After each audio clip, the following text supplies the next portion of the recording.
Ini pemodelan.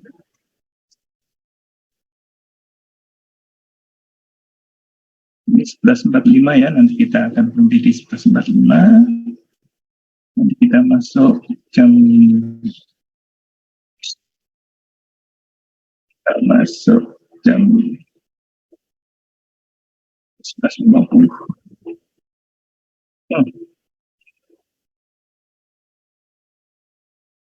Oh, kok cuma 5 menit ya? 55 harusnya. Kamu kurang waktu. Ulangi. Oh, sampai jam 12 ya udah 45 menit. Oke.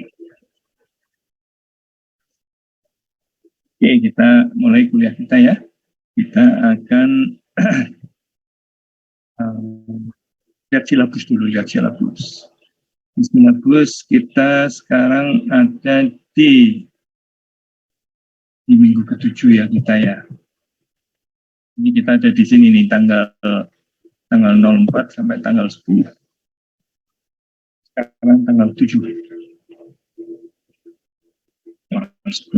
Tanggal 8. Ya, tanggal 8 sampai tanggal 4 sampai tanggal 8. Oke, tapi materi di kelas kita ini udah selesai nih ya. Semua ini itu sudah tercover nih. Oke, karena itu kita akan masuk ke sini. Nah, jadi nanti minggu depan kalau perlu kita bahas soal-soal kayak gitulah ya. Bahas soal-soal sehingga Anda biasa melihat soal, terutama soal-soal yang pemodelan ya. Saya tahu soal itu, pemodelan itu soal yang paling sulit buat mahasiswa ya. Paling sulit itu soal pemodelan karena memang masa latihan mahasiswa untuk mengerjakan soal pemodelan kan masih relatif baru. Dulunya waktu SMA paling ceritanya pendek-pendek aja ya. Tapi sekarang ceritanya bisa kayak kemana-mana, kayak kita sudah tiap kalimat itu seolah-olah kita nggak paham gitu ya. Jangan gitu ya. Bahasa Indonesia ya kira-kira kamu bisa lah gitu ya.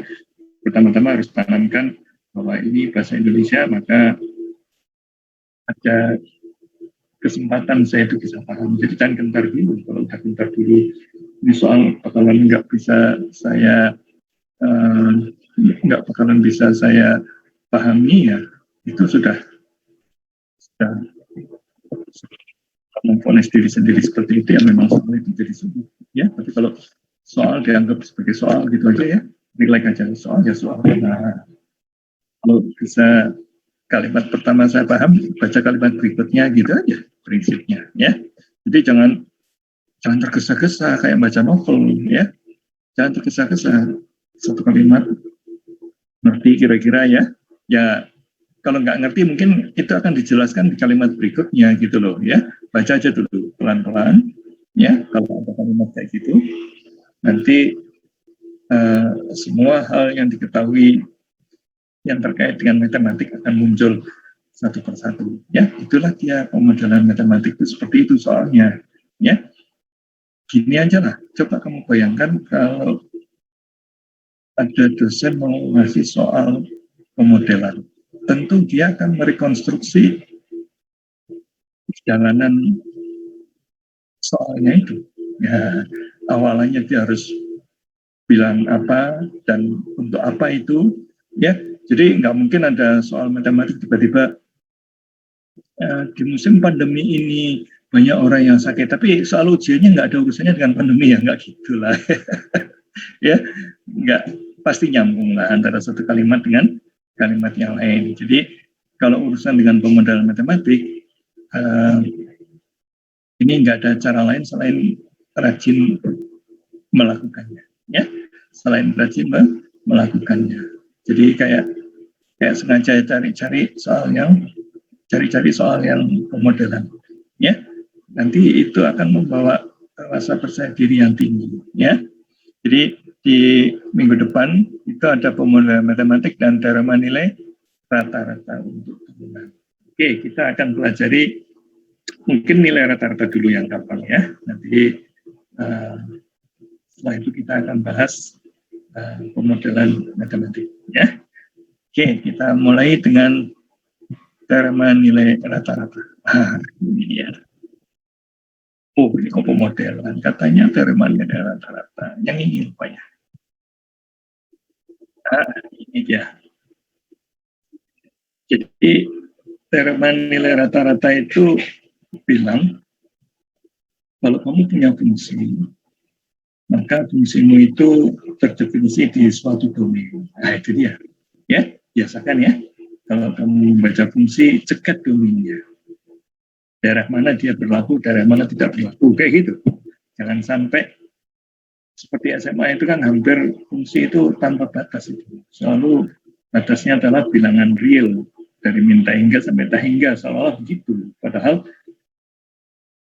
ketika kita merumuskan sesuatu, itu kan boleh ada batasan-batasan. Ya? Jadi batasan untuk nilai fungsi kita itu misalkan dari 1 sampai 3 gitu aja nilai X-nya. Ya? Jadi kalau nanti solusinya ketemu di X sama dengan 5, ya itu bukan solusi. Nah, gitu aja. Ya? Itu bukan solusi, nanti akan kita lihat.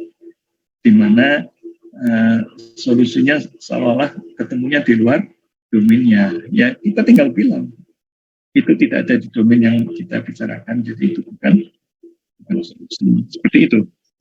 Ya.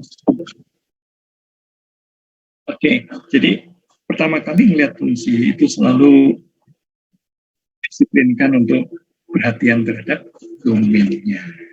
Ya, di mana fungsi itu berlaku dan di mana fungsi itu tidak berlaku. Nah, sekarang kalau di nilai domain di ujung-ujung domainnya sudah diketahui dan fungsinya diketahui kontinu, ya, fungsinya diketahui kontinu dan diferensiabel gitu ya, fungsinya diferensiabel pastinya, ya. Nah, kalau diferensiabel maka dia kontinu, tapi kalau dia kontinu belum tentu diferensiabel. Ya, harga mutlak X itu kan kontinu tapi tidak diferensiabel. Ya, tapi kalau dia diferensiabel pastilah kontinu. Ya, jangan dihafalkan, tapi dimengerti ininya, dimengerti pemahamannya. Oke, jadi kita punya sebuah fungsi, ya, fungsinya bisa concave up atau concave down, kayak gitu biasa kan, ya, concave up atau concave down, bisa seperti ini maksudnya, ya, ini concave down ini, ya. Nah ini karena tidak ada patahannya, maka fungsi ini itu diferensiabel ini, ya. Fungsi ini itu diferensiabel di selang antara ini loh, ya, antara sini dan sini. Maaf. Ya. PPT-nya kayaknya masih di slide 2, Pak, di slide minggu ke-7. Oh,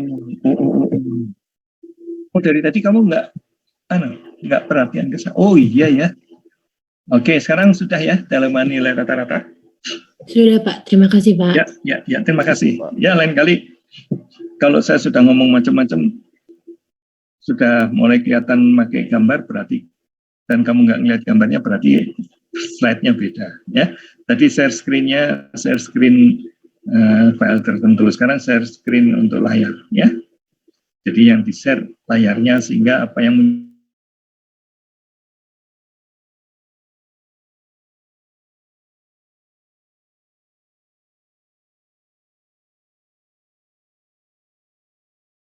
antara X1 dan X2 lah. Di sini nilai A tadi itu, nilai A itu adalah nilai Fx1, yang ini adalah Fx2. Nah, jadi Fx1-nya ada, Fx2-nya ada, dan fungsinya ini, ya, fungsinya itu diferensiabel. Nah, itu dia.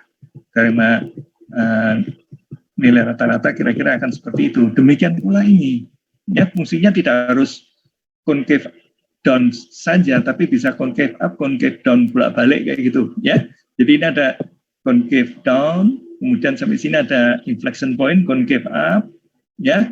Kemudian sampai sini ada inflection point concave down, ya, concave up, concave down, ya, mula-mula concave down. Ketika dia mau pindah menjadi concave up, pastilah di titik itu akan ada inflection point, ya. Jadi di mana ada perubahan kecekungan, ini concave up. Nantinya ketika kita sudah memasuki wilayah sini itu udah concave down itu. Tapi wilayahnya di mana mulai concave up down-nya dicari, ya, dicari di mana terjadi perpindahan dari positif ke negatif atau dari negatif ke positif turunan keduanya, ya. Ini kan bisa dicari turunan kedua. Jadi kalau ada soal yang non linear sekali ya, peran biasanya kan ya, nggak usah khawatir, kerjakan aja. Jadi kalau pendapat saya, kalau ada soal di ujian itu agak terukurlah kesulitannya. Jadi tidak mungkin sulit sekali rumit, bentuk fungsinya ada akarnya, ada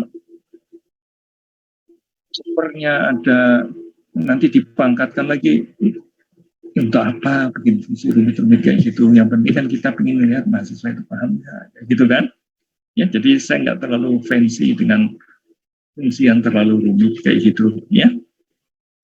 Oke, jadi ini sekalian kita mereview apa yang sudah ya. Nah, kalau ini ada turunannya, ya kan kita sudah ngomong concave up, concave down kan berarti ada turunan keduanya, ya. Kalau kita nggak bisa ngomong concave up, concave down ya turunannya juga nggak ada, ya, turunan satunya nggak ada, apalagi turunan keduanya, ya. Karena itu ketika saya sudah ngomong ini cekung ke bawah, turunan keduanya adalah negatif, cekung ke atas turunannya ada, turunan keduanya adalah positif, ya itu tentu aja turunan pertamanya tentu ada. Kalau turunan pertamanya nggak ada, ya turunan kedua nggak ada, ya. Karena itu kita secara implisit akan kita asumsikan bahwa fungsinya itu dapat diturunkan seperti itu, ya. Baik gambar yang ini, ya, maupun gambar yang ini, dua-duanya akan kita asumsikan fungsinya bisa diturunkan. Nah, yang masalahnya yang menjadi andalan teorema nilai rata-rata itu ada domainnya itu tadi dibatasi di antara X1 dan X2. Nah, nilainya ada, ya. Nilai Fx1 berapa? Yaitu A ini tadi, ya. Ini A ini itu. Ya. Nilai X2 berapa? Ini X2 ya. Nilai X2 berapa? Ya B itu tadi, setinggi inilah, ya, di titik B itu. Ya, jadi setinggi inilah nilai fungsi Fx2 yang ini adalah Fx1. Jadi nilai Fx1 dan nilai Fx2 ada. Nah, itu dia yang penting, ya. Jadi di sini di teorema nilai rata-rata itu kita bermain-main dengan ujung-ujung selang yang membatasi domainnya, ya. Nah, kalau nilainya ada, ya, maka akan ada. Nah, kalau nilainya ada, kita bisa narik garis antara A dan B itu, ya, seperti ini atau seperti ini, ya. Nah, garis ini kan punya slope, ya. Garis ini punya slope. Kalau dia punya slope, maka kalau ini digeser ke atas atau ke bawah, maka dia akan bersinggungan dengan kurvanya, ya. Jadi misalkan garis ini saya geser ke atas, maka bisa jadi seperti ini nantinya, ya. Ketemu ini dulu, terus digeser lagi ke atas, ketemu ini, ya. Demikian pula kalau garis ini saya geser ke bawah, akan ketemu ini nih. Nah, ya. Jadi teorema nilai rata-rata itu akan bilang bahwa kalau kamu punya Fx1 dan punya Fx2, maka kamu bisa ngitung slope-nya kan, yaitu Fx2 kurangi Fx1 dibagi dengan X2 kurangi X1, gitu kan ya slope-nya ya. Nah, slope itu nantinya akan dipakai untuk menentukan garis singgung, ya, garis singgung yang sejajar dengan slope tadi itu. Nah, ini dia garis singgungnya, pasti ada katanya, ya. Pasti ada garis singgung yang punya slope sama dengan slope-nya ini, yang menghubungkan A dan B. Nah, jadi kalau fungsinya dapat diturunkan, maka dijamin slope yang kamu tarik antara A dan B itu pasti akan ada kesempatan, ya, Ini kesempatannya di mana? Kesempatan ini, kesempatannya di sini. Nah, saya bilang kalau ini misalkan X1 ya, misalkan aja. Ya, ini X1, sedangkan yang ini itu adalah X2, ya. Maka kalau di kuliah ini namanya C gitu loh. Kalau di kuliah itu namanya C. Tapi sini udah ada C, Pak. Nanti kacau. Ya udah, cari nama lain. Nah, kalau mau nama lainnya itu X bintang. Nah, nama aja kok, ya. Nggak usah khawatir, namanya aja ini adalah X bintang. Nah, di sini juga banyak ketemu nih ini X bintang juga, ya. Kalau mau nih ditulis X bintang 1, kayak gitu loh, ya. Ini adalah X bintang 1, yang ini adalah X bintang 2, ya. Ada 3 nih jadinya kita ketemu untuk grafik kita ini, ya. Ini adalah X3 bintang atau X bintang 3. Oke, ini 3-nya. Nah, seperti itu. Ya, jadi apa sifat X bintang ini? Sifat X bintang ini di titik ini, ya, di titik X bintang ini kan kalau saya tarik akan ketemu titik C itu, ya. Jadi di titik C ini koordinatnya adalah X bintang, Fx bintang. Nah, ya. Nah, di titik C ini, kalau kamu bikin garis singgung, maka garis singgungnya itu mempunyai slope yang sama dengan slope-nya ini. Nah, kira-kira seperti itu kisahnya. Ya, jadi terminal rata-rata itu naturalnya dipahaminya seperti itu, ya. Dipahaminya secara visualnya seperti itu, tapi nanti di soal ujiannya kan bisa dibolak-balik gitu, ya. Oke, kita lihat nanti caranya membolak-balikkan soal ujian.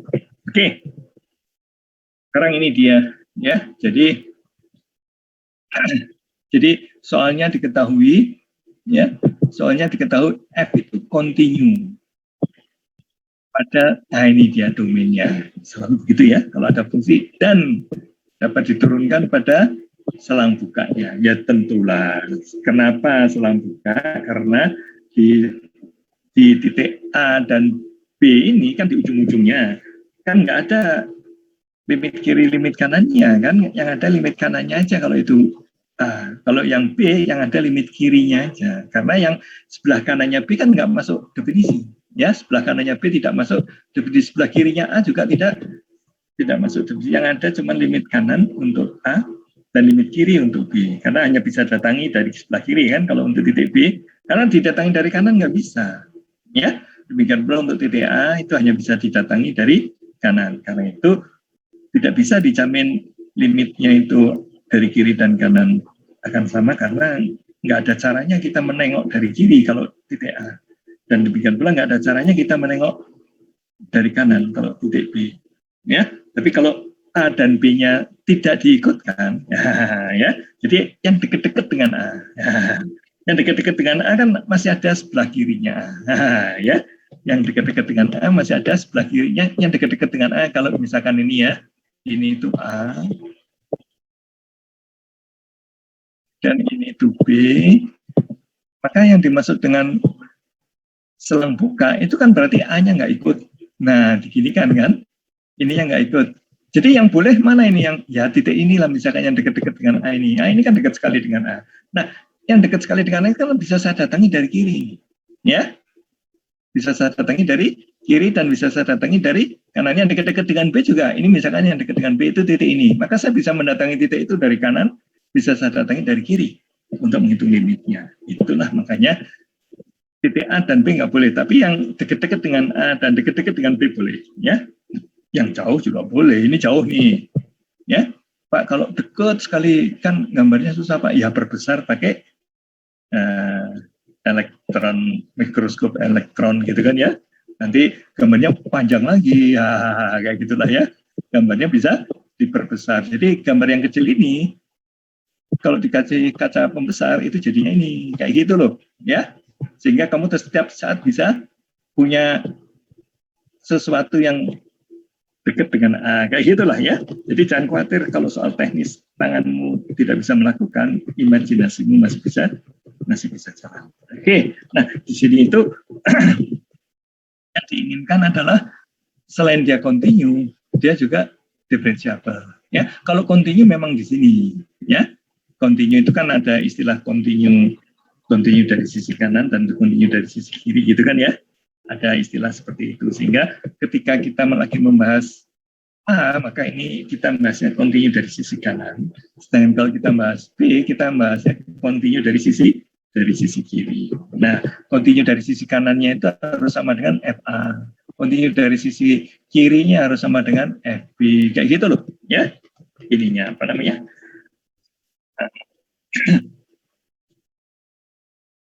Nilai limitnya sama dengan nilai fungsinya gitu kan, itu akan kita sebut continue. Tapi kalau yang differentiable tidak bisa di titik di selang yang tertutup, ya nggak bisa.